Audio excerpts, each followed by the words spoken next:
Welcome back, everybody, to me. I don't know, doing a very delayed weekly update is what it is. Remember last time when I said, I guess we're moving back further and further? That became something of a self-fulfilling prophecy, it seems, because today is Wednesday, and that's certainly not when I planned to record this. But I got excuses, lots of them, so let's talk about those, and what I've done and what I haven't done, and all the other good things, shall we? Why, yes, we shall. Cheers.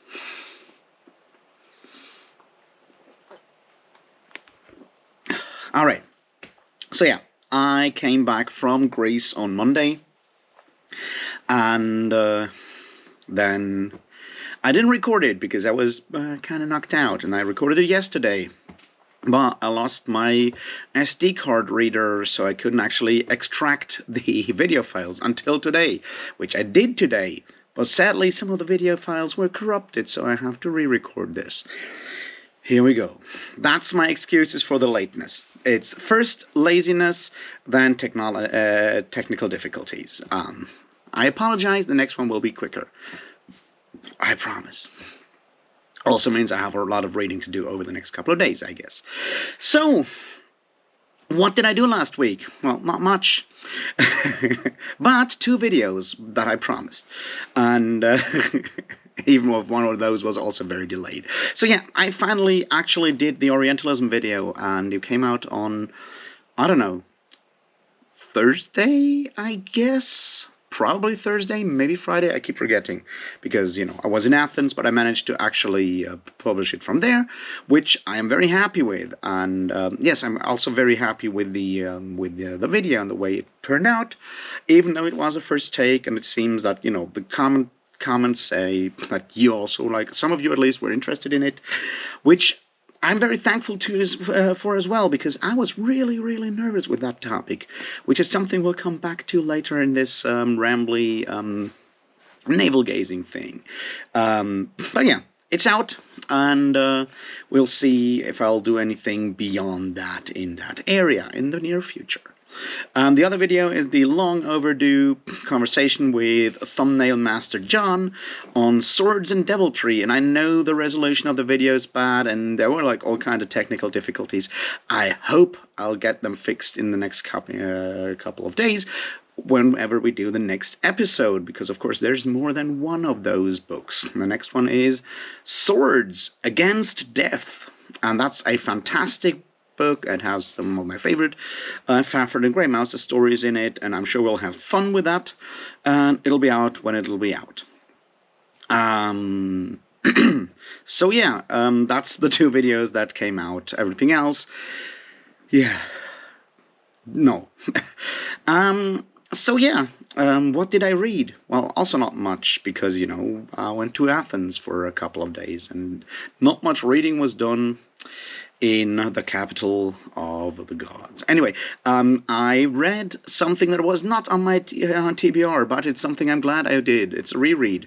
I read it ages ago, and it's Declare by Tim Powers. Well, I'm also, reading, still read some Shadows Linger, but that's another reread, because, I apparently don't read new books anymore. Anyway, but let's talk about Declare for a second. Declare is a fantastic novel that y'all should go and read. It's a historical spy thriller in mostly the Cold War and somewhat Second World War II, and it is with a supernatural component. And Tim Powers does that a lot with all his novels. The ones that I've read were all really fantastic. The Stress of Her Regard, with a lot of vampires in 19th century romantic poets, and the Anubis Gates, which is really weird and fantastic and scary, and well, there's also On Stranger Tides, which is much better than the movie, because the movie just took the name and the idea of the Fountain of Youth, and that's about it. The rest was kind of dropped, so yeah, go read those books, but mostly read Declare by Tim Powers, and yeah. As I said, it's an espionage thriller, Cold War spy thriller kind of thing, with supernatural components, and a large part of it takes place in the Middle East.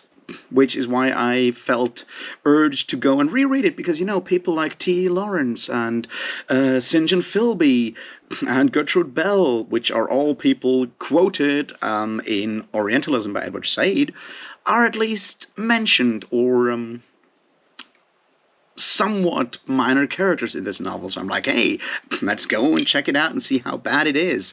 And if I kind of overlooked everything bad, and it turns out it's not that bad on the Orientalism level.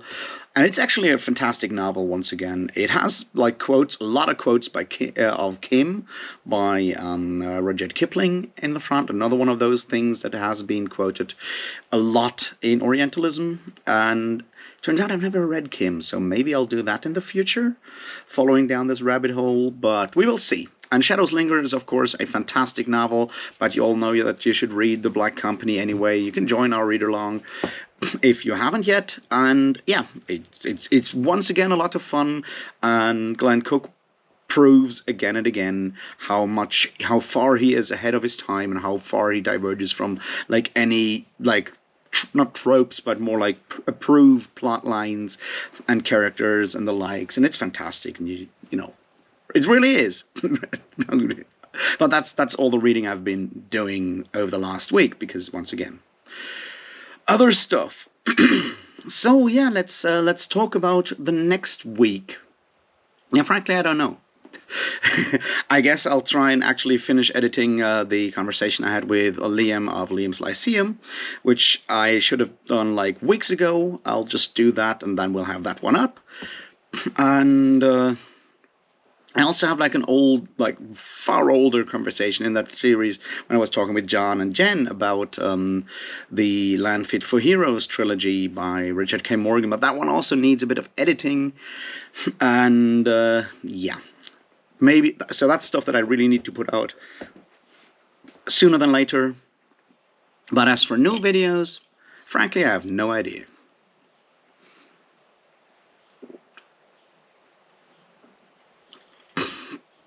So let's talk about that for a moment and see why I have no idea, and maybe we'll figure out a way.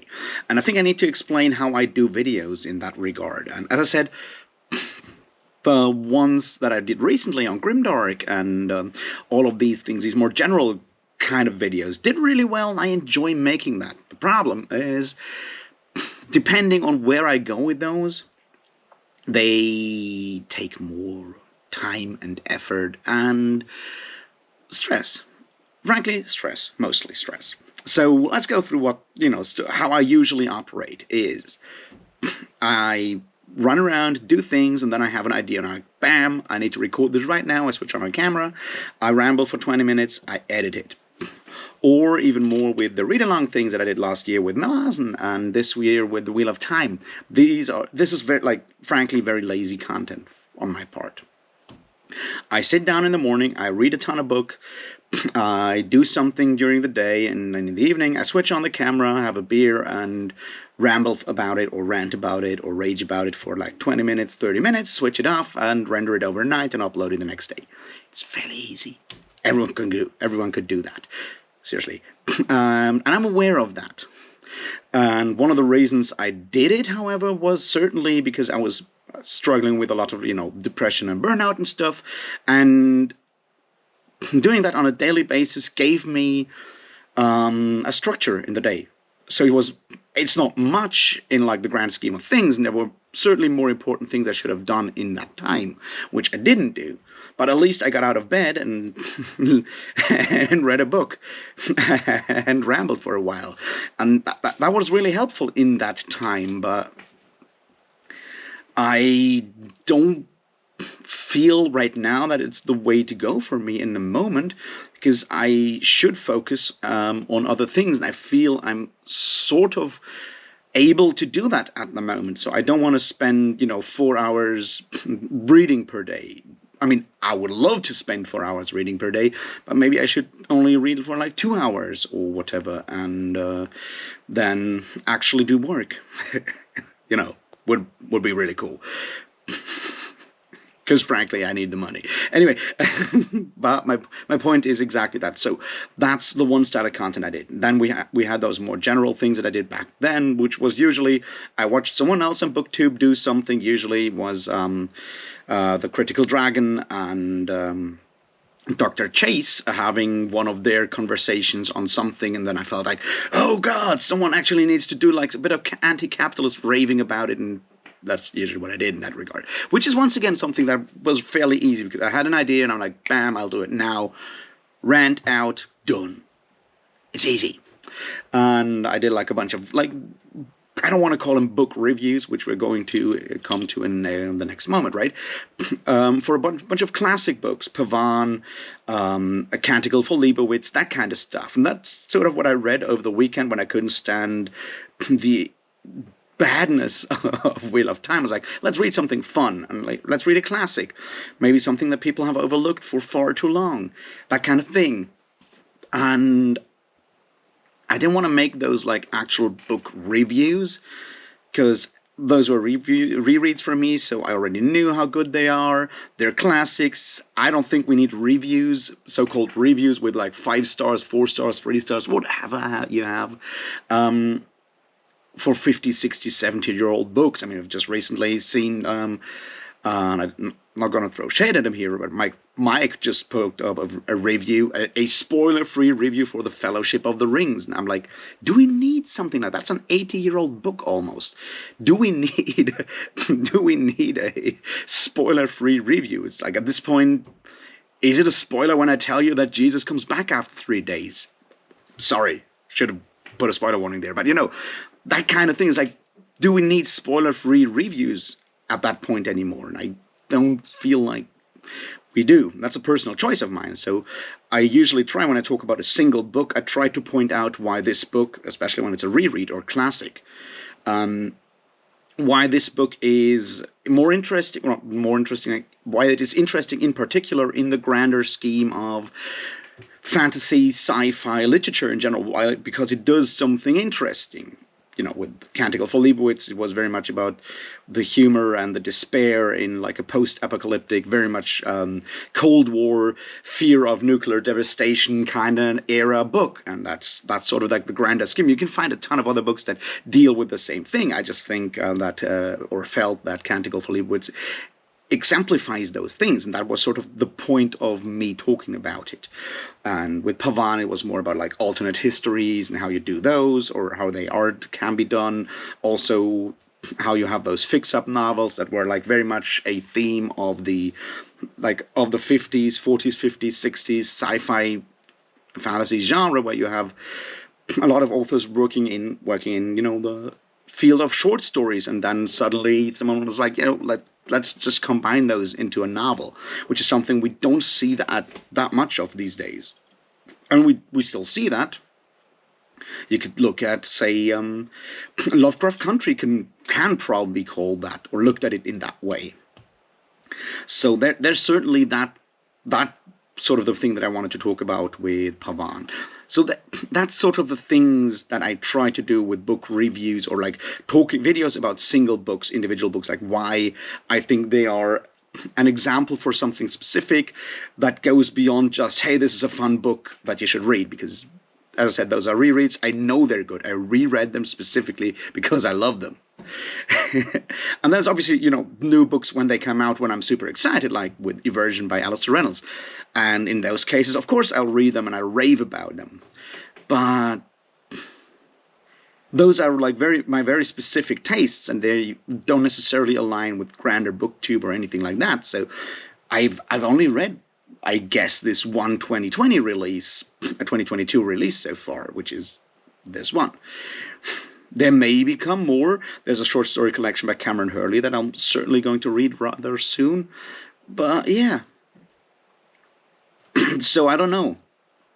And yeah, the other like big things on especially BookTube, like bookshelf tours and book hauls, for example, I can't do those. I mean, I buy electronic things like, you know, Audible mostly when they let me, because the, you know, region locking has become worse and worse. But, you know, so A book haul would consist of me scrolling through my recent Audible purchases, and I don't think that's interesting for anyone. I can't hold up shiny book covers and shit. It just doesn't work like that. So I feel like book haul videos are sort of out of bounds for me. And a bookshelf tour, well, once again, you want me to scroll through my Audible library? I'm not sure if that's a clever thing to do. Also, it's huge because I've been doing this for like 10 years, and there's certainly hundreds of books in there. And the only physical books I really have here is my role-playing game collection, which... Do you really want to see that? All you can learn from that is how much money I wasted on Kickstarter, and trust me, it's a lot.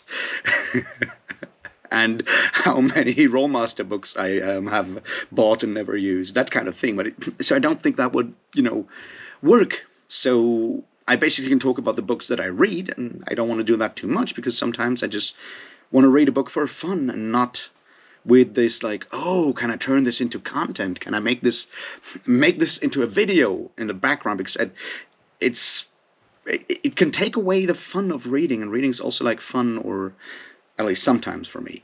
So I don't know. And so let's talk about the more general videos that I've done, and they are certainly something that I'm interested in because I can't help being interested in the genre itself, or in literature, or how we do these kind of things. I'm that kind of person, and you may find this boring, and that's very much your prerogative. I don't. My point is, however, the further away they go from my key competences, which are admittedly rather limited, and they're basically non-existent. I need to do some research, and I get a lot of anxiety. Now with Orientalism, I think that's a good example, because I am not a literary scholar. I am none of these kind of things. I am very much not an expert in Orientalism. I just read this book a while ago, and then decided to actually reread it because I felt it's important to talk about it. So I did more or less 2 complete rereads of Orientalism and did some additional research and stuff to do that video. And then I was scared to put it up because I was afraid some actual trained literary scholar or post-colonial scholar would jump out of the weeds into my comment section. Well, probably never happens because those people will probably never watch my video, but jump out, oh, but you got this detail completely wrong. And then I'd feel terribly bad for myself and probably never do a video like this again. It's certainly an anxiety that I've always felt with everything I do, especially when it becomes more and more academic. I over-prepare, I over-read. I was supposed to write a term paper once about Gregory of Tours, and I read 10, and it was not, a super tough, it was not supposed to be my bachelor's or master's thesis, it was just a term paper. But I read 15 full books on Merovingian history. Would I have needed to do that? No. Did I have to go and read all of Gregory's hagiography? No. It was supposed to be about a small part of his Frankish history. And yeah, see, and then I never actually finished the term paper because I am that way. My point, however, is that the way I want to make these more general videos usually is how I would approach academic projects as well, which is I want a strong thesis, I want a strong case at the end, a hot take, something where I'm not just collecting a bunch of sources on this is this. I want to go out and say, yeah, there's this big issue and we need to talk about it, and here's reasons for. Or if you take all these specific aspects, you can conclusively, in my beer-addled brain, prove that strong magic systems, hard magic systems are actually bad for literature. It's an example. It's not something I necessarily believe, but it's that kind of thing. I want a strong take, and I want to have an argument and a structure that I can then actually make, because obviously it has to click in my brain. Otherwise, I can't do that, right? Because I can't take notes and read off my notes. That doesn't work for obvious reasons. So I need to do this by heart, and I certainly don't have the discipline to actually learn anything by heart.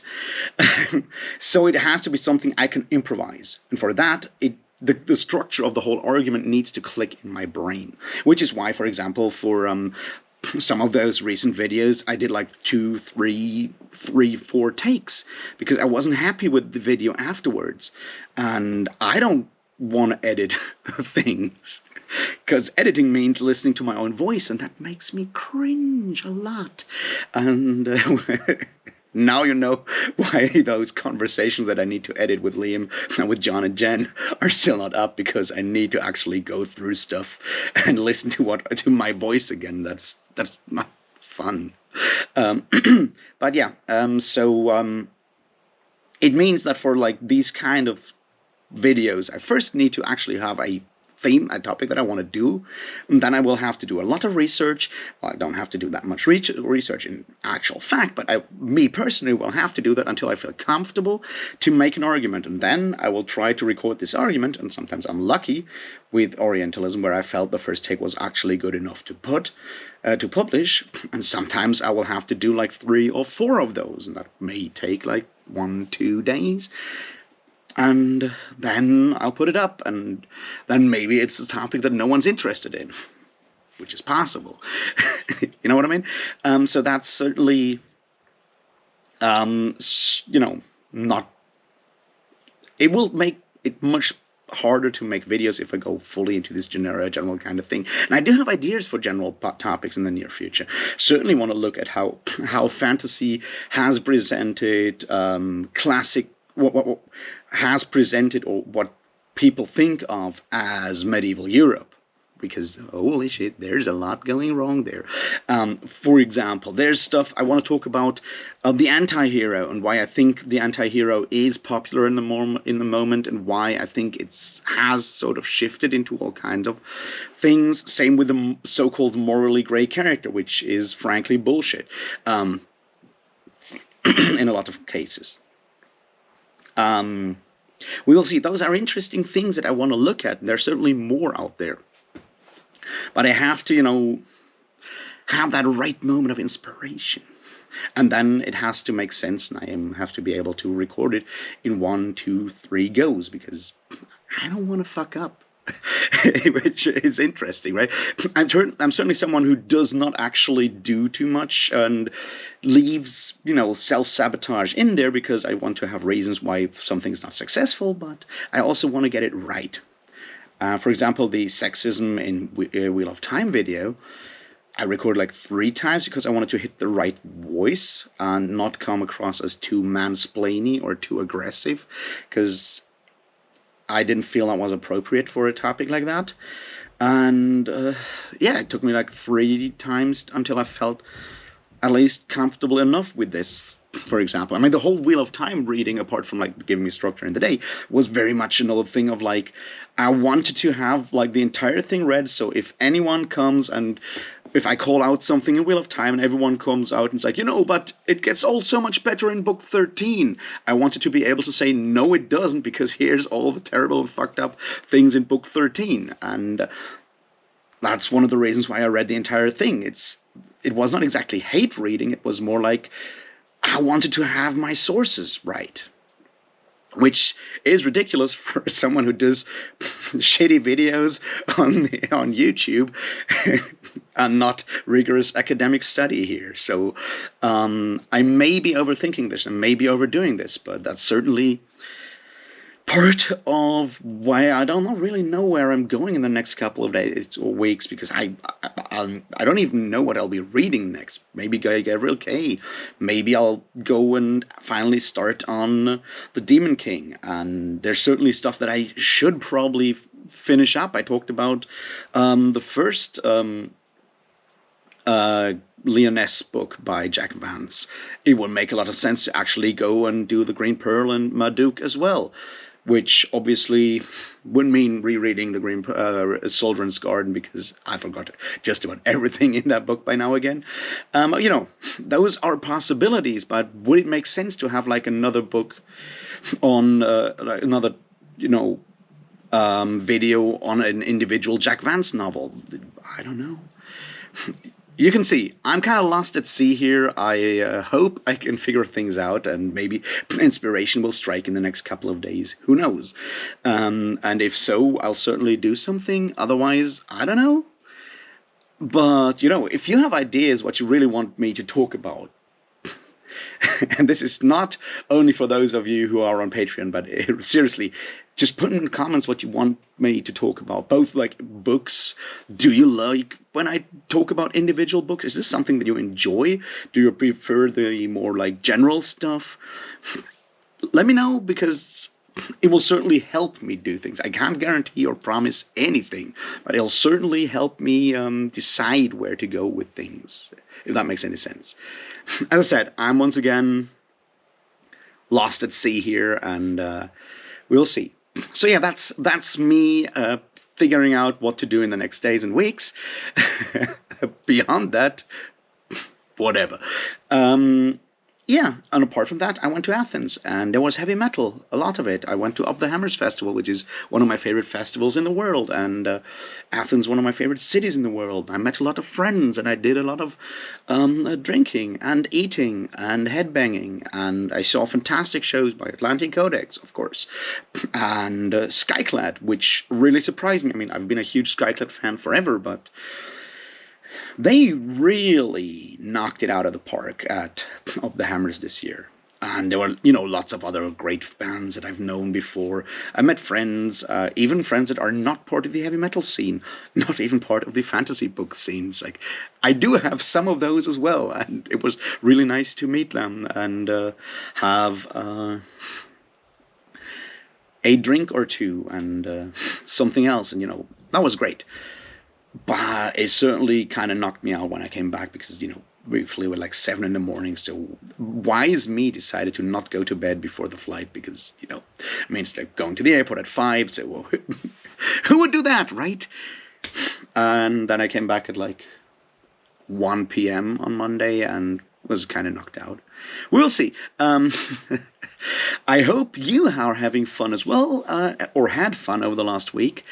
I certainly did, but now I'm back. I even went to the gym today, and I'll go to the gym again, not tomorrow, on Friday, and I'll try to make it a routine again to lose them pounds that I've been gathering.